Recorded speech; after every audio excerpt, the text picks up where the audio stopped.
As Patricia mentioned, I'm going to be doing a reading from my book. I'll be reading a section of chapter 1, which is titled Flock Frenzy, The Rise of Backyard Chickens. So without further ado, I'm going to get started reading. And again, this first chapter is called Flock Frenzy, The Rise of Backyard Chickens. Sometimes making one decision means making 1,000 others. It is 6 a.m. and I am squatting on the bathroom floor, scratching chick feces out of the shag shower mat with my fingernails. I remind myself that I chose this. The 4 creatures responsible for the mess chirp wildly from a large plastic tub to my right. They are hungry. Even at a few weeks old, they associate my presence with food. I can't pick the poop free with my short nails. The chicks whine in unison like a sad boy band. The space has become their nursery rather than my bathroom, and I am not amused. I remind myself that it is ungracious to be too frustrated. I chose this. I chose to increase the overlapping territory in the Venn diagram between what I consume and what goods I can understand as part of a continuous process. It is almost impossible to imagine what actually goes into a jar of store-bought mayonnaise because it's just mayonnaise. Something about its simplicity obscures what it actually is. It's easy to forget the eggs that go into the jar, let alone the chickens and the land that are represented by the existence of something seemingly so wholesome. I want to understand the implications of my choices with more depth. What are the particular requirements of what I eat?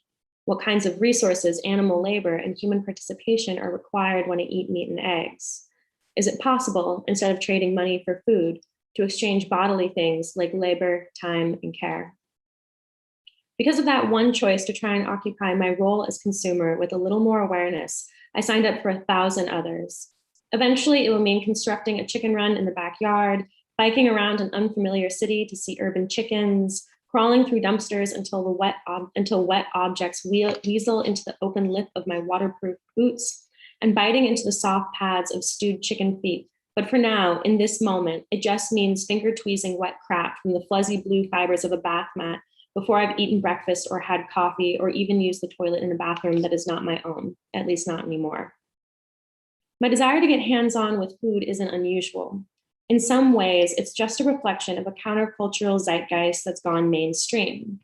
Over the last decade or so, organic agriculture, ethical meat production, and sustainable farming have risen to the forefront of society's consciousness. A trip to the grocery store reveals pasture-raised, cage-free, free-range, and grass-fed foods. The list goes on, but behind all the buzzwords is the idea that food systems can be re-envisioned and the sense that our conventional models of production and consumption are not serving society or the environment.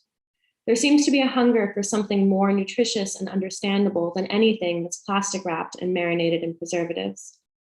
On this tide of hunger arrived a swell of urban chickens. People all over the United States are enacting back to the land, sweat of your brow style virtues and building or buying coops for their neighborhood backyards. Although chickens raised in residential lots are often kept, at least in part, for their productive abilities, they're frequently treated more like pets than livestock, and the people who own them aren't always farmers.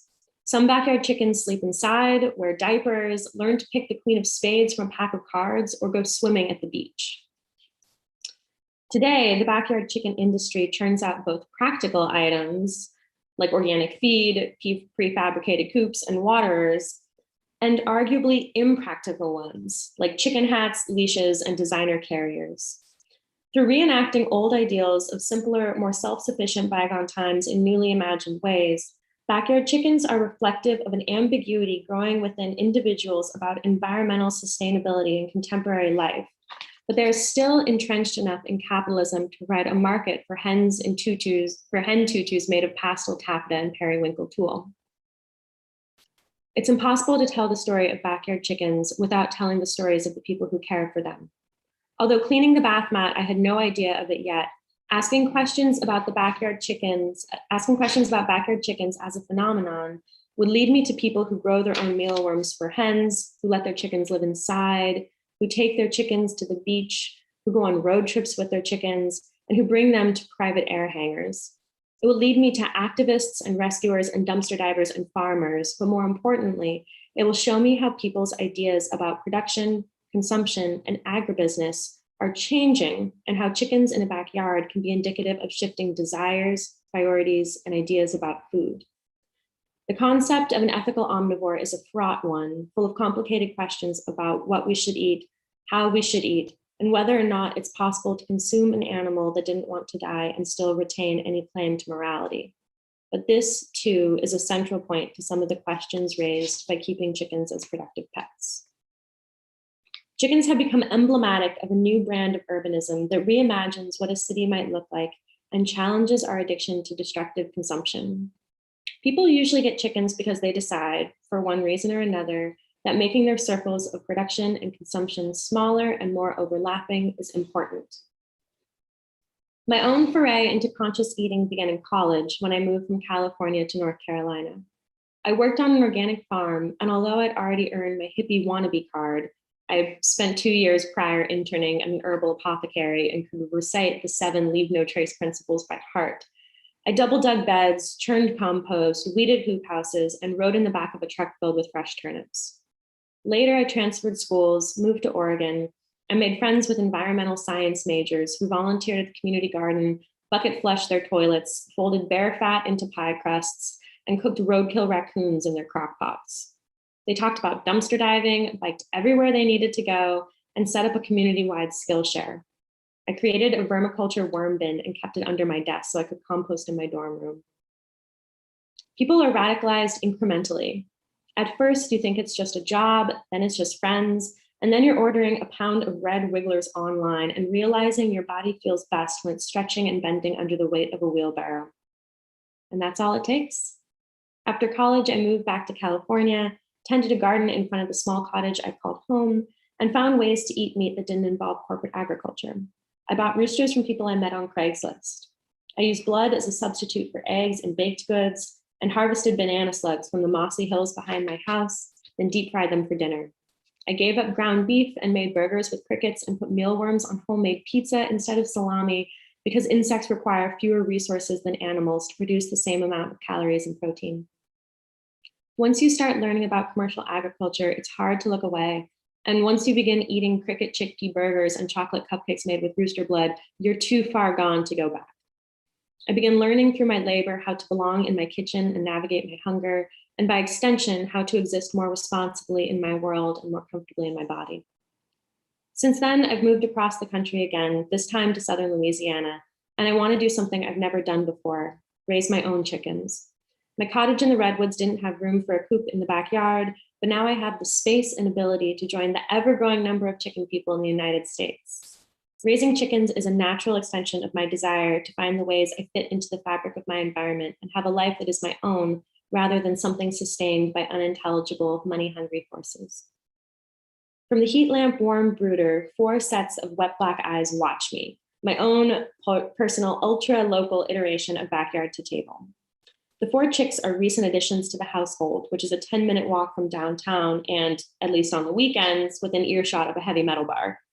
It's already home to 2 dogs, my exceedingly patient roommate, Katie, and me. I sigh and realize the shower mat is about as good as it's gonna get. I douse it with water and sponge up the excess. Staring at the chicks, I experience a bizarre mix of emotions. I want them to love me and to be useful to me. Everyone has a name. Amelia is the white leghorn with an incomprehensible penchant for flight, and Grendel is the Welsummer, a brown chicken breed from Holland who plows past the others with plucky vigor. I named the brown Easter egger Joan because she seems whimsical, and the blue Andalusian chick Frances because it seems to fit her. In the days before the chicks arrived, I've been hounding the local post office. I called multiple times to prepare them for the oncoming shipment of live birds, and even showed up in person to deliver my telephone number in case of emergency, although I still cannot envision exactly what that scenario might have been. On the day of their arrival, tipped off by the company that sent them, I waited on the steps for the mail woman, even though it was raining, and ran to the curb when I saw her van. I came here first, she told me. They were so loud, not my normal route. I brought the cardboard box inside and whisper screamed for Katie. We crowded into the bathroom for the unboxing beside the sink. After snipping some plastic restraints from the cardboard, I lifted the lid carefully. Inside, there were 4 chicks, no more than a few days old, peeping atop a bed of straw. perfect puff balls with toothpick legs. They were shipped from a hatchery at just a day old. I turned the heat lamp on in the brooder before they arrived, so the shavings inside were already warm and ready to receive them. One of the first things I did was grasp their small bodies one at a time and tip their beaks into the water dish to initiate their drinking response.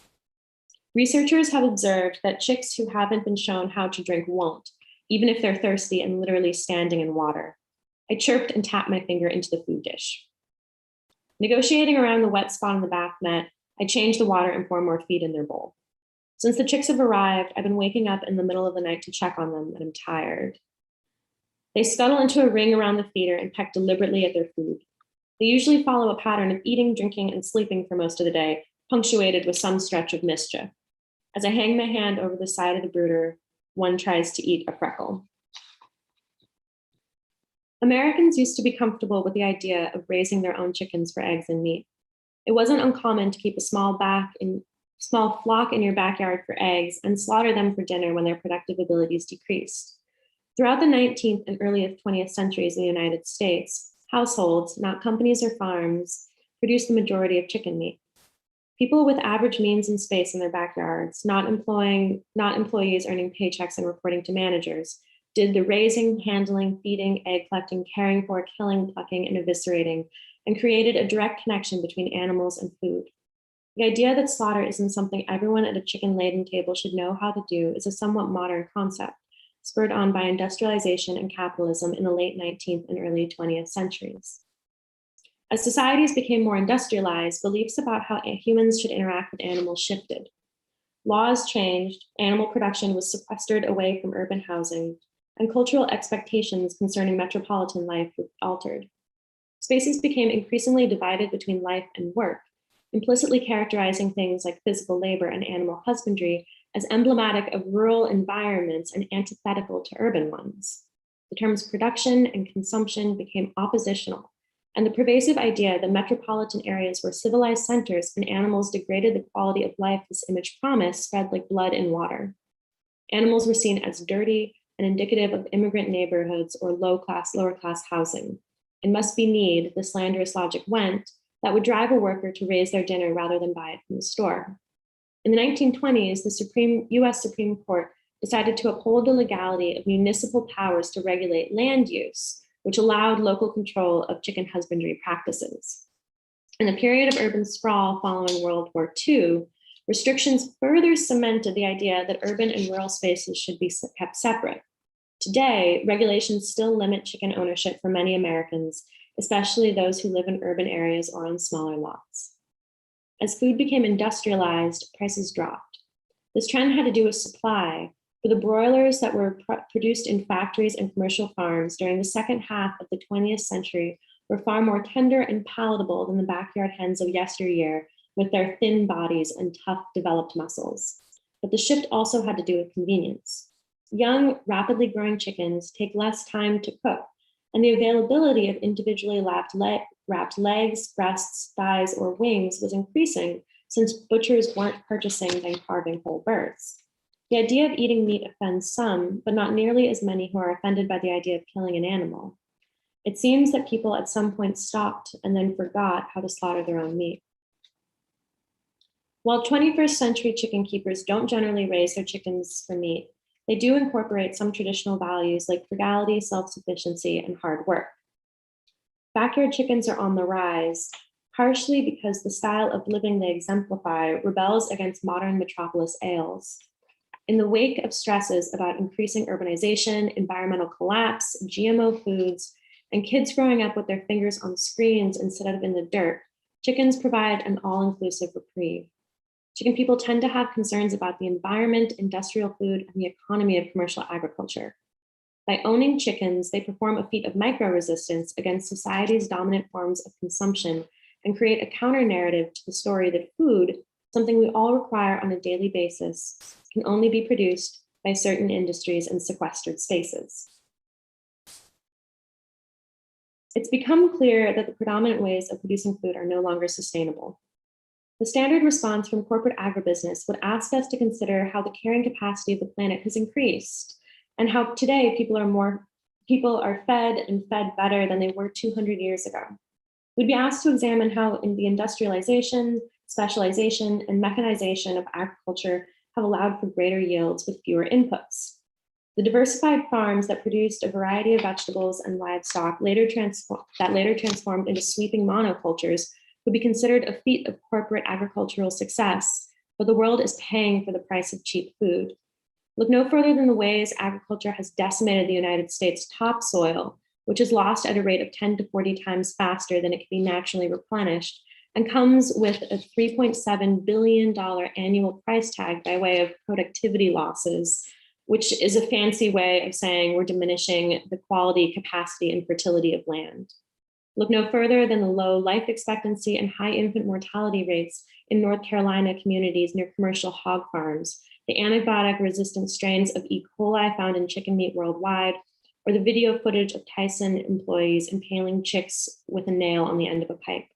Look no further than the workers who are maimed and killed in unsafe slaughterhouses, or the unreasonably high rates of employee turnover, which sometimes exceeds 100% annually. A 2015 report by Oxfam revealed that line workers at Tyson Foods, Purdue Farms, Pilgrim's Pride, and Sanderson Farms poultry production facilities were denied breaks during long shifts.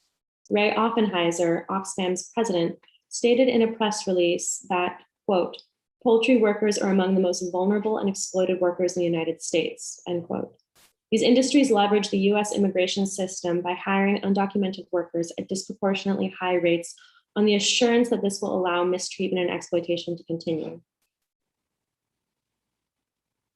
Our food system is sick, and the environmental and social ramifications are staggering. New styles of sustainable agriculture often focus on smaller, more individualized operations than the massive corporate systems they seek to replace. Systems of alternative production and consumption, low-impact farms aware of their carbon footprint, rogue squat gardens nestled illegally into the fabric of cities, cricket farms and warehouses, restaurants that serve nose-to-tail meals, are urging people to radically recalibrate their understanding of food and land.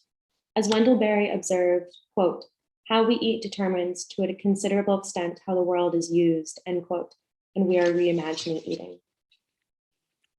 Again, it's 6 a.m., and again, I haven't had coffee, but I'm kneeling beside the warm brooder. I'm swabbing the chicks' butts with a dampened Q-tip because they are prone to a condition called pasty butt, which is exactly what it sounds like. It can be fatal within a few days if left unchecked, so it's important to closely monitor their rear vents. My dogs whine from outside the closed door because I won't let them in and haven't fed them breakfast yet. I remind them that I haven't eaten either and grab Grendel, who peeps in sheer desperation and kicks her small toothpick legs. I wipe a clot of dried feces from her vent before placing her back on the shavings. She runs to the other corner of the brooder. I am so sorry, I say to Amelia before snatching her. Please forgive me. I dampen a Q-tip again and clean her vigorously, place her back with the others, and seize another chick from the brooder. Please don't remember this, I beg. Please love me still. What first appeared to be four unimposing, fragile creatures eventually proved to be four raptor offspring. I give them a dust box, which they immediately take to. Dust bathing is one of the behaviors that makes a chicken a chicken. It's instinctual. In older hens, this serves the purpose of preventing and killing parasites and removing excess oil, but the chicks are too young for these problems. They appear to do it just for fun. They ravage the cardboard dust bathing box, their small claws rip out the bottom, and although they enjoy themselves endlessly, a layer of dust begins to coat everything in the bathroom. When they aren't making a mess, they are finding ways to get free. I constantly add height to the brooder by attaching new sections of cardboard every time I find Amelia, because it's always Amelia, chirping fiercely as she stands on the blue bath mat. Changing the chicks' food and water, swabbing their butts, crawling into the bathroom 1, 2, or sometimes 3 times a night, because my dreams are suddenly ravaged with images of falling heat lamps and collapsing walls. This is my version of animal husbandry. I find myself increasingly bound to the chicks and this style of care. When I'm tired of the mundane repetition of cleaning up after them, I envision real mayonnaise, something I haven't consumed in years after I stopped eating animal products that came from commercial agriculture. It seems natural that the more something means to you, the more effort you'll put into getting it. I feel like I've been up to my elbows in chicken care since they've arrived. And although I know this will only get worse. Mayonnaise, I tell myself, I'm willing to put in time and labor for mayonnaise. This is the inescapable clencher of involving myself with the production of what I consume and the small truth at the heart of raising animals in this capacity. If I want it, I work for it. Thank you so much for listening to that reading. Again, it was a section of the first chapter of my book. Well, thank you so much, because I was just kind of thinking of all these little key words that I loved, and always Amelia. It's like, Amelia, you go ahead. I'm kind of like, be the inquisitive one. So even you've got these characters that are emerging in your book. I really enjoy so much. Wait, did you know you were going to write a book about raising chickens and the whole chicken phenomena, Gina? Did you know that? I think it depended on when you would have asked. So I knew when I got chickens that I was going to be writing a book about it, but I did not anticipate it once I started, in a way, or before I started. I had moved from a smaller apartment into a house with a backyard. And so one of my first thoughts was, okay, I will suddenly have space. And I'd been around chickens a lot when I was younger. My parents had chickens in the backyard when I was a kid. So it seemed like a very kind of normal and natural thing to go ahead and do. It definitely wasn't outside of the realm of possibility. Well, so you've written a lot for in other publications, and so what was writing this book like in comparison to the other nonfiction you've written, and what were your surprising kind of twists and turns? Well, one thing that's different about this is a lot of the other things I write essays. And those are quick. In some ways, you get in and you get out, and you want it to be interesting and dynamic, but you pick and choose what you discuss in an essay. So, for example, on an essay, one of my first essays about animals, I had done an interview with the general manager of an organic farm, and he'd said some what I perceived as very kind of damning things against how chickens were treated there. And I really wanted this to be part of the essay. I thought it was really important to know and to help contextualize this idea of animal agriculture. But there wasn't space for it. It was for something else. It was meant in a different essay. And so with that sort of writing, I find that I'm usually reining things in and really paring back. But with this book, I had the incredible opportunity to include lots of things and think about how, in the context of our relationship with food and with animals, there are all these different spreading pieces to it. So I think that was really exciting for me, because I really enjoy thinking about eating bugs and about some of these other things that are related in a way to the backyard chicken movement, because some of the motivations for entomophagy are similar to some of the motivations for people getting chickens, but also because bugs happen to be very good for chickens and for humans. Yikes. It's only scary if you haven't tried it, I promise. I mean, I have to tell you, I know that's true. It's all in how you are raised and conditioned, and how adventurous you are. And I have to laugh because I was reading, and I want to say it was the New York Times, so please don't quote me on that, about eating cicadas.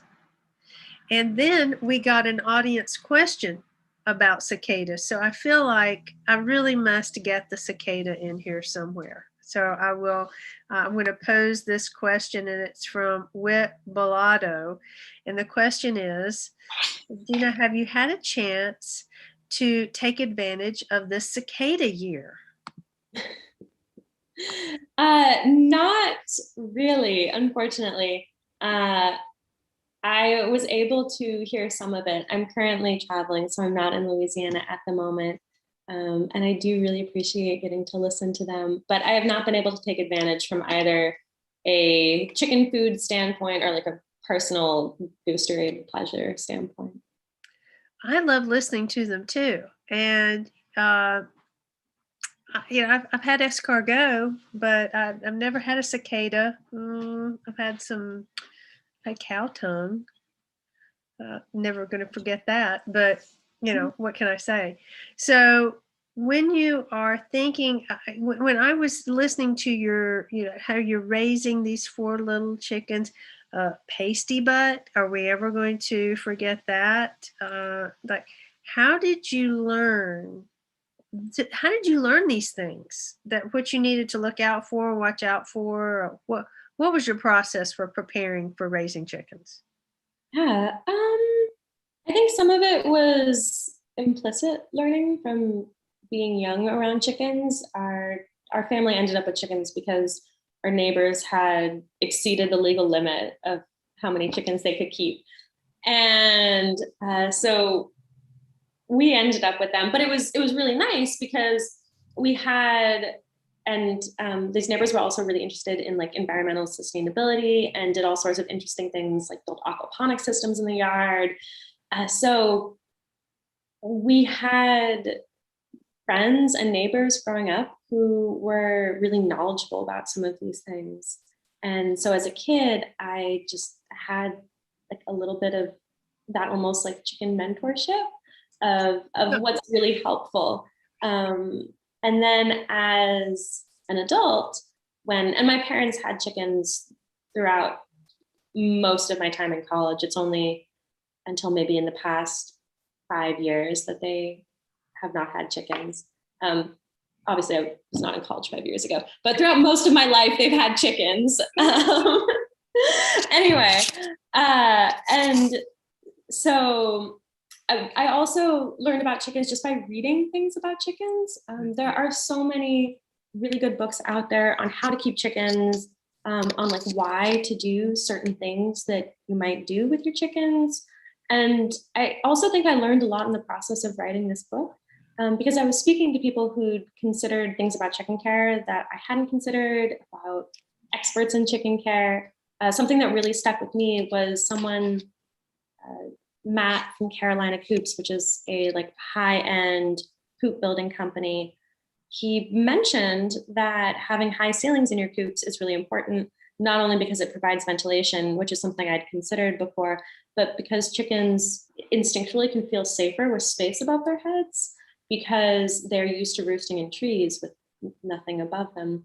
And so I found that really fascinating. And I haven't looked in to see if this has been researched or studied in some capacity. But I found that really fascinating because even me as someone who I think knows a good amount about chickens, I had never heard that before. So it's really exciting to always be like learning and picking up some interesting facts. I'm sort of a backyard chicken voyeur.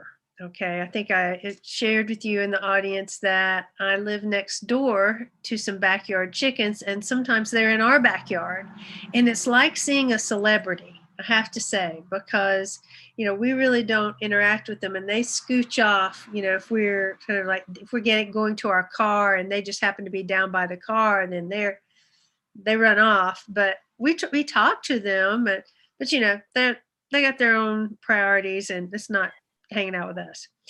But I wonder, you said that people are embracing raising chickens, and I don't think these chickens are being eaten. I think it's for the eggs and just is something that they care about. What do you think is the country changing? You touched on this in your reading. What's changing in this country about attitudes toward animals and how we need to treat them, and can you point to a few things that might have caused that? Yeah, I can try. So I think that there's a growing awareness of impending environmental collapse and somewhat apocalyptic environmental degradation. And oftentimes, industrial animal agriculture is cited as one of the reasons why we are dealing with this today.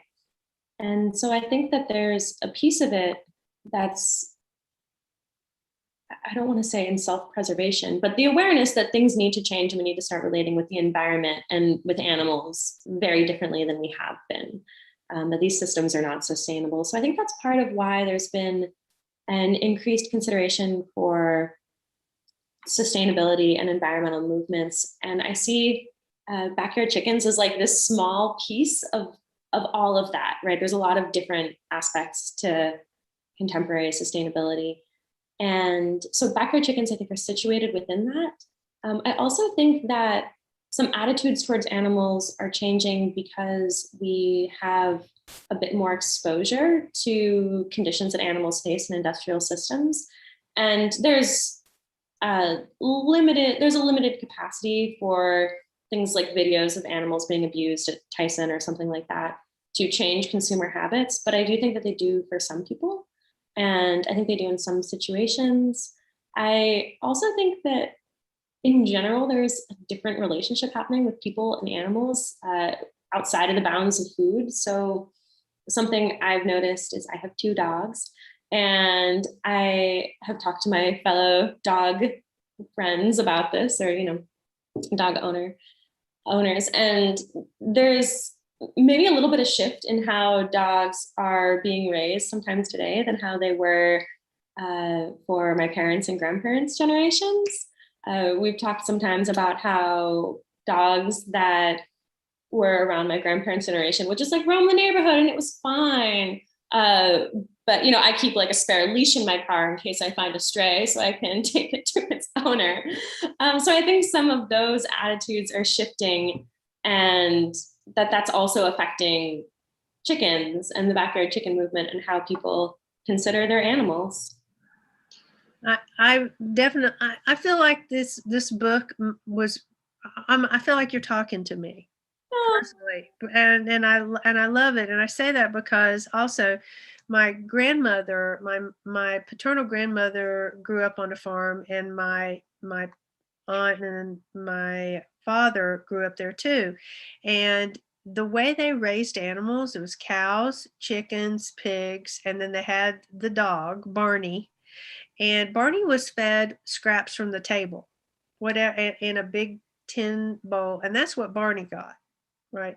And so one of the things that I think was really different as I look at myself with the cats that I have is that I am really, I would probably be an embarrassment to my grandmother because I'm kind of the gourmet lady, I'm like, oh, I'm really doing that. And I just kind of think, okay, well, I'm of my generation. I can't help it. What can we do?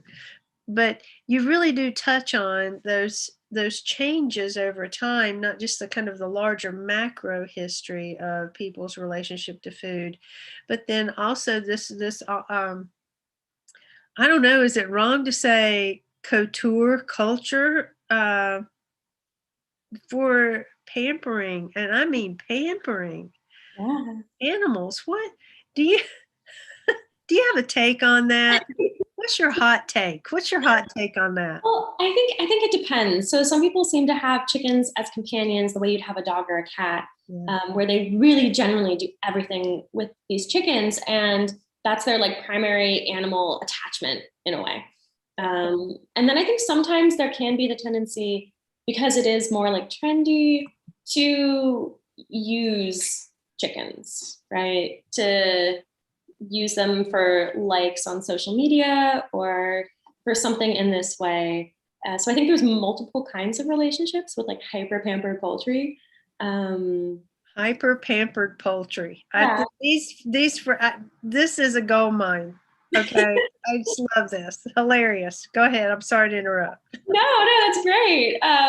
Because I you have like some things I think in the scope of backyard chickens probably don't require, or necessarily like. For example, like tutus. There's a whole thing about chicken tutus. And like, yes, I am guilty. I made my chicken a tutu when I was stuck inside during a terrible storm. And it was on her for all of 2 minutes because it wasn't a thing that chickens liked. Maybe there are some chickens that appreciate things like that. Mine don't. But I think sometimes these things of like really pampered chickens, of treating them maybe in some of the ways that we associate with really pampered dogs or cats, is in some ways I think it's genuine, but I also think in some ways it's like a trendy thing to do that's interesting. And I think it's all part of the movement. But if you do want to pamper your chicken, there are so many things out there that you can do that aren't tutus that they might like better. Well, I tell you what, that tutu thing is, I don't know. I would have liked to have seen that. Maybe you took a picture of it at some point, but if it stayed on 2 minutes, you may not have. I don't know. That might have been too fast, but Very quick. hey, I don't know. I have to say there's something really, I don't know, it's cute.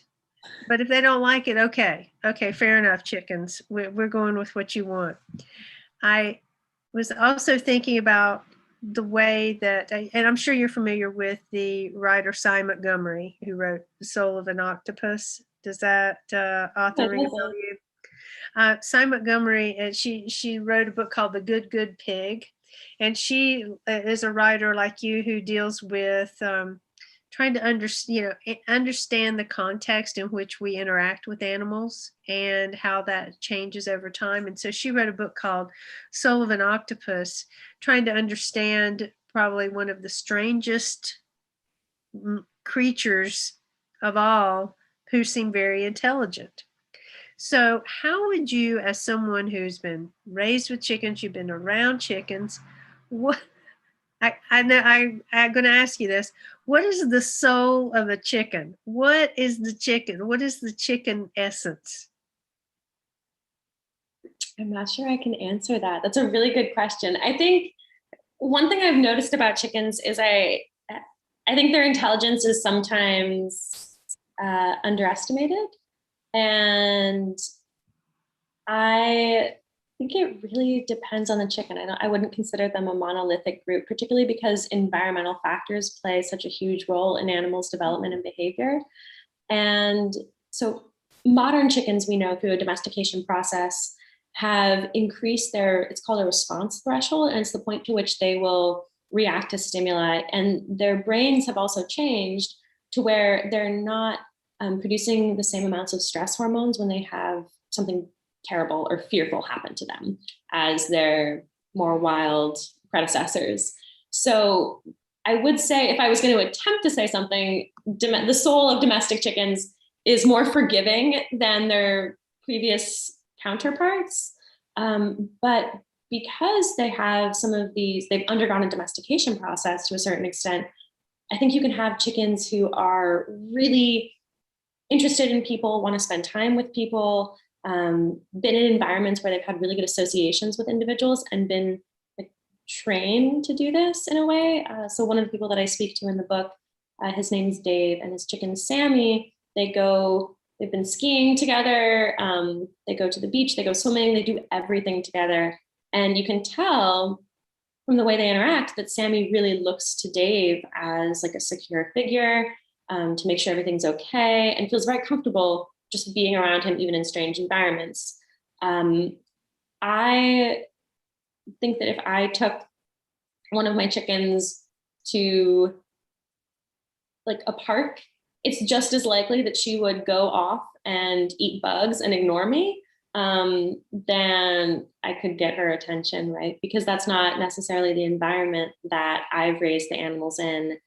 And so I think because you have such a range in the backyard chicken movement of people's responses to animals and such different expectations set for animals, that it's so hard to like pin down a soul of a chicken.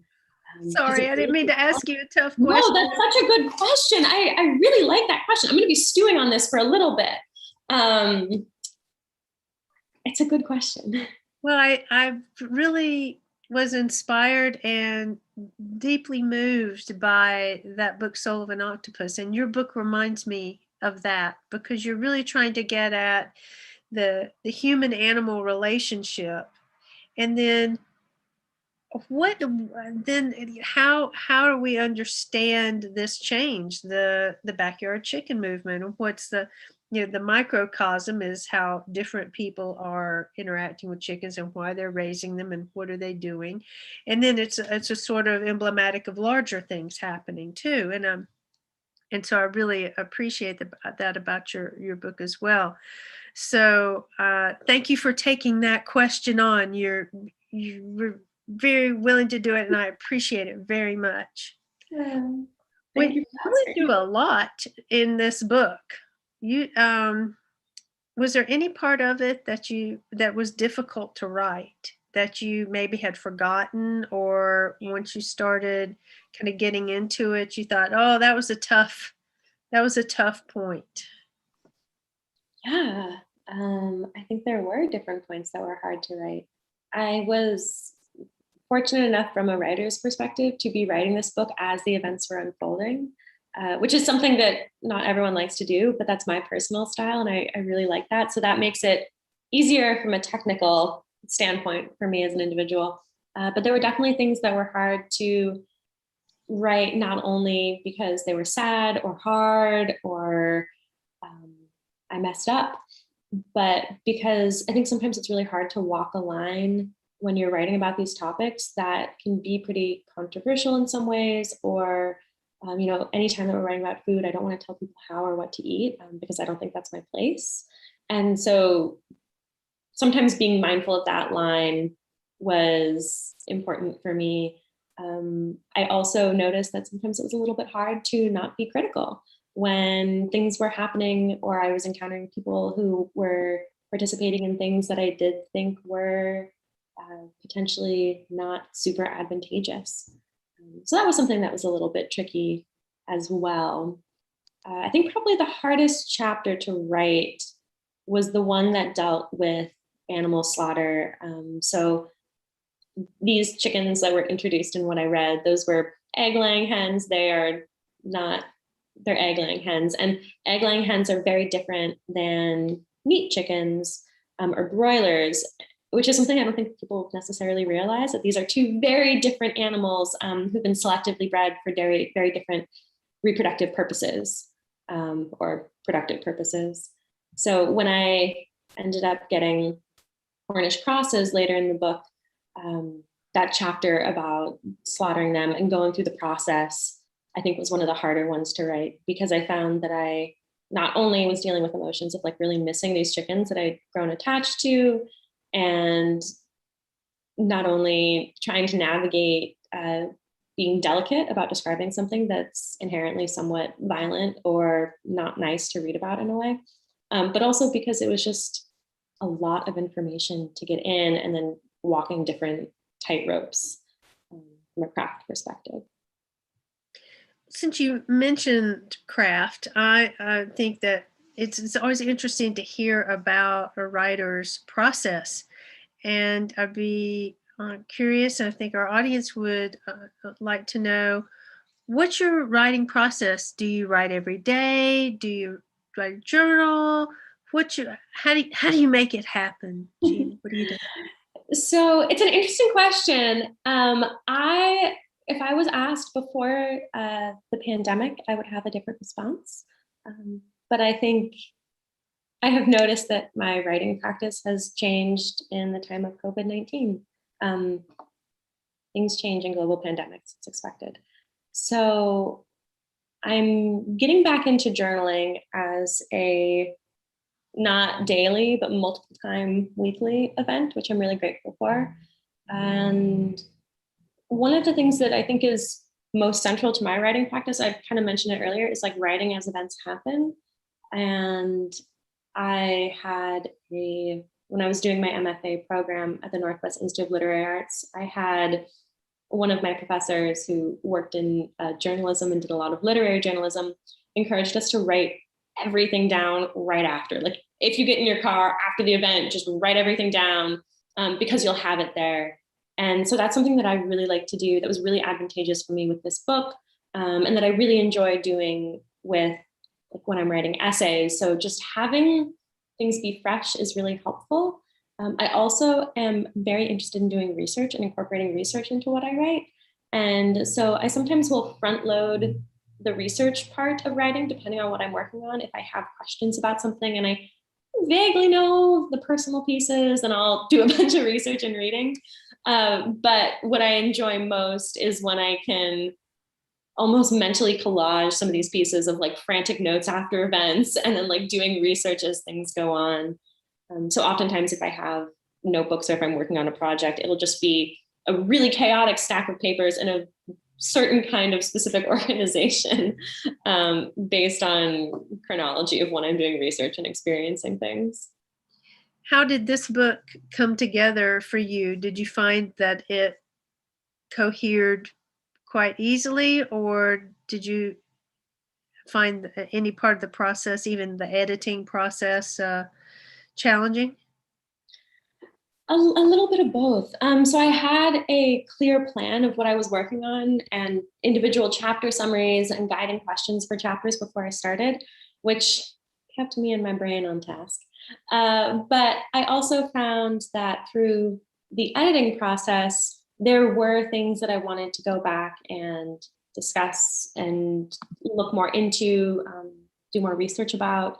So in some ways that was a little bit tricky because even after having a full draft of the manuscript and even after doing peer review edits, I was still like, oh, I think there should be more about chicken feet trade between the United States and China in this chapter. Like, I think that there should be more about this in this chapter, which was always interesting to go back and add, completely new pages of research. That was a little difficult.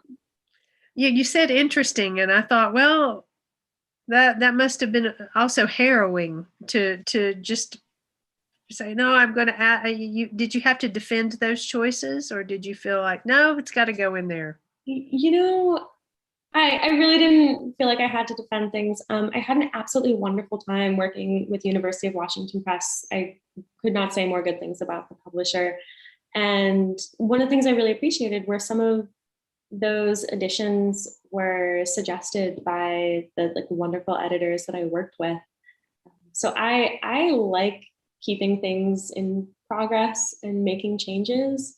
So while it was occasionally harrowing to undertake another version of edits or undertake like another topic to include, ultimately it was a good experience. Are you working on anything now that you can tell us about or give us a little teaser? Yeah, I'm taking some time to work on essays because I miss them a lot. I enjoy the different challenges that essays pose. So I've been working on some essays. I had one recently published in Tree Hugger about training Joan and a little bit of like, why do we practice some absurd things in a pandemic, how that can help you cope individually, just having moments of levity. And I am also thinking about a next book project and what that might look like. I'm really curious about some of the ways our different individual responses to animals can illuminate our shifting and occasionally really like capricious relationship with perceptions of animals as like agricultural beings and food. And then also the ways that can sometimes illuminate some contradictions in our individual perceptions of like how we participate with environmentalism and things like that. So I'm curious to keep digging into this topic. It's not fully formed yet, but it is fun to be imagining what a next book would look like. So when you finished your book and it was in your hands for the first time, how did you decide your strategy for getting your message out there? You have this book, you probably do you have a reader, like your first reader where you say, here it is, or did you develop a plan for, now how am I going to get this out there, or did the publisher really help you with that? The publisher really helped me with that, which is fantastic because this is my first book. I have never marketed a book before. So I really have appreciated that level of guidance. And so this is really a book for, to my mind, people are anywhere in the United States. I mean, this is a nationwide phenomena, and I imagine there are other places in the world where it is too, because the world is changing. And you also mentioned the pandemic, and I think that has probably changed things as well. Do you have any perception of how this pandemic may have people reconsidering their relationship with animals, their relationship to the climate, and any thoughts on that? Yeah, there's been some really interesting work and research done on the kind of tidal wave of new chicken owners since the beginning of the pandemic. So hatcheries have been selling lots and lots of chicks. People have kind of rapidly increased getting backyard chickens in the pandemic. And pieces of it, I think, are because of the early concerns about food insecurity, particularly with grocery stores selling out and things like that. Not so much food insecurity because of financial pressures or class oppression, because backyard chickens are not an economical way to eat. They are not, it's more financially demanding to have backyard chickens than it is to buy eggs. So I have heard of some instances where people completely feed them for free off of kitchen scraps and dumpster diving or things like that, and don't put any money into the materials. But that is a little bit of the exception that proves the rule. So I think that one of the ways the pandemic has changed our relationship nationally, if we can say that, or try to make these claims to backyard chickens, is that there's been an increase, which further normalizes backyard chickens. And I do have some concerns because I think that backyard chickens are something people need to commit to and be really informed about before getting. And also chickens don't lay eggs for the first 7 to 8 months of life, or 6 to 8 months of life. And they do not lay eggs for their entire lifespans. Chickens can live to be 10 or 12 years old, and they will not lay eggs for most of that period. So I do have some personal concerns about longevity of backyard chickens if it is the case that some people decided to get them for short-term reasons, because they are a long-term commitment. Although I do think that a lot of people are probably very enamored with backyard chickens where they hadn't been before, and maybe considering how they can reimagine their personal immediate surroundings to be a little more focused on the production of food, which is a very exciting thing. I'm telling you, this book was, I'm your audience. I've got a relative they've built the chicken coop, they have the chickens, and they need to read your book. So guess what? I'm going to give it to them because I'm a little concerned, and I want them to hear what you have to say. I feel like it's clear. Not only have you done your research, but you raise chickens, and I love Joan. Yay, Joan. That's great. She's a very smart chicken. And could you I know we're just running just a little over, could you tell us a little bit about how Joan's doing? She's great. She's good. So there's been a number of cross-country road trips with chickens, and they're all, in terms of chickens knowing what to expect in training, they're very accustomed to it at this point, which I really appreciate. But yeah, very, very well. Had some leftover pasta this morning, just being a chicken. And it's also, some of this is made possible too because my parents are fantastic, and my dad created a coop that can be put up and put together and then taken down and leaned against a fence. So there's this wonderful super enclosed temporary structure at my parents' house. So when I'm visiting them, the chickens are easily accommodated.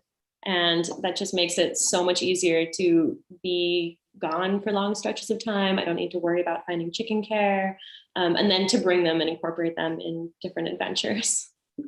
Oh, I love that. Do you have was there a book or a recommendation you have, even an author that you would say, "Oh, I hope people might think about this book, or read more"? Yeah. So I think it really depends on what people are interested in reading. One book that I finished reading recently that I think is really incredible for understanding industrial agriculture and how there are ramifications ramifications in terms of social justice and environmental justice, and what all of these things might mean for the future and food, is Porkopolis by Alex Blanchett. And this is something that's more critical. It's really fascinating. It's not a memoir, although there is personal narrative and experience woven throughout. It's more of an ethnography. But that's absolutely fantastic, and I highly recommend it. Yeah, for those interested in memoir, I think The Education of an Urban Farmer by Novella Carpenter which I think might have been published around 2012, but I'm absolutely not sure, so I might be very wrong. That's a really fun read. And as a narrator, Novella Carpenter is incredibly endearing, and it's just a very, very interesting memoir.